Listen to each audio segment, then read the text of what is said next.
Ouais, ben c'en est une très bonne aujourd'hui. Une très bonne rando. J'ai commencé depuis quoi? 2-3 heures à peu près à monter ce qui est la plus haute montagne de toute la Corée du Sud. 1950 mètres exactement. C'est le mont Hallasan.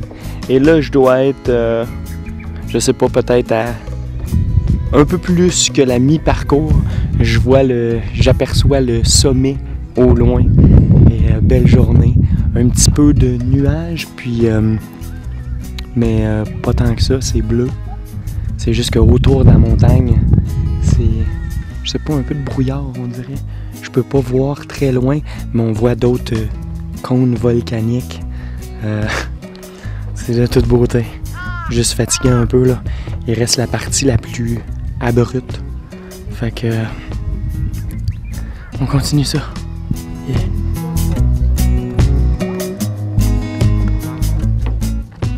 Le mont Halla, c'est le point culminant de la Corée du Sud, avec un sommet à 1950 mètres d'altitude. Et à part le fait qu'il y a ben trop de monde qui le monte quotidiennement, ben le paysage est magnifique. Hallasan, c'est un volcan endormi qui domine l'île volcanique de Jeju. Et la vue d'ensemble qu'on a en le montant est vraiment impressionnante. On est pas mal au milieu de l'île, et d'ici, on peut vraiment prendre conscience de ce qui nous entoure. Pour la petite histoire, la dernière éruption remonte au 11e siècle.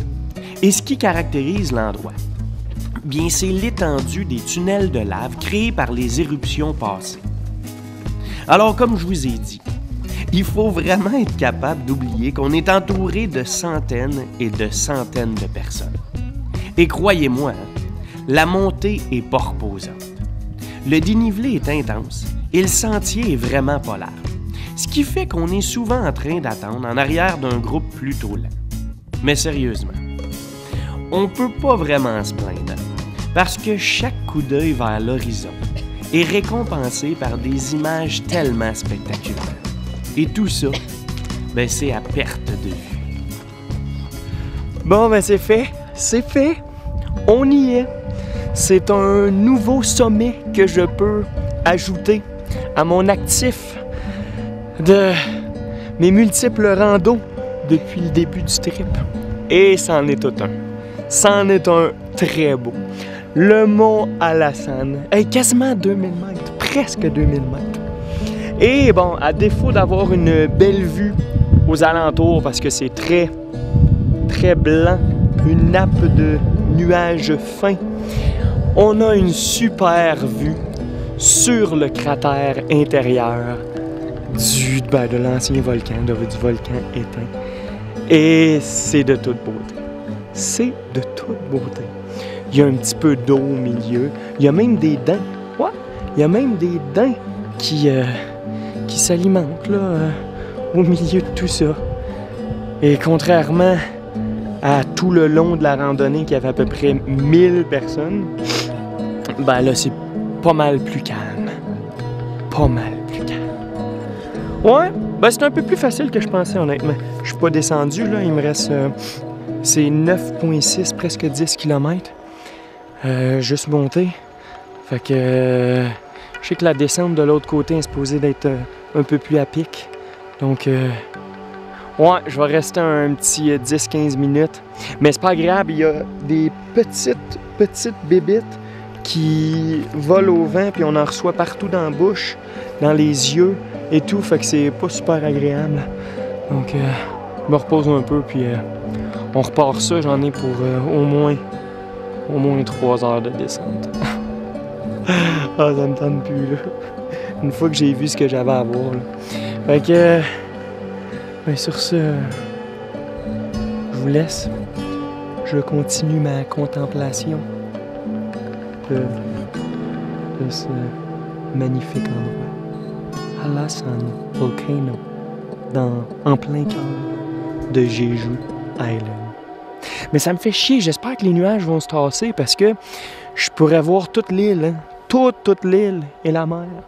Fait qu'on va espérer qu'en redescendant, ça se découvre un peu. All right, ciao!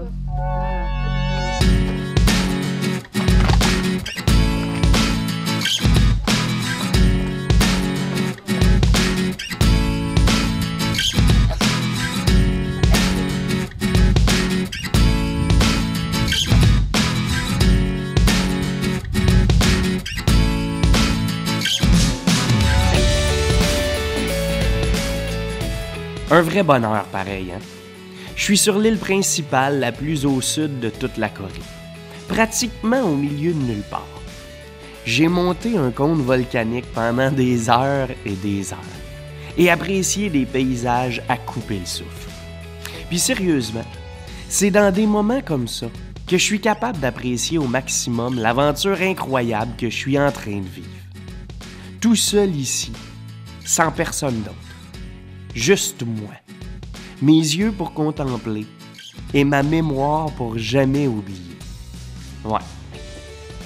Je me dis souvent que c'est ça la vie. Partir à l'aventure et vivre comme s'il n'y avait jamais de lendemain. Bref, une aventure sans fin. Tout ça pour créer mon propre destin.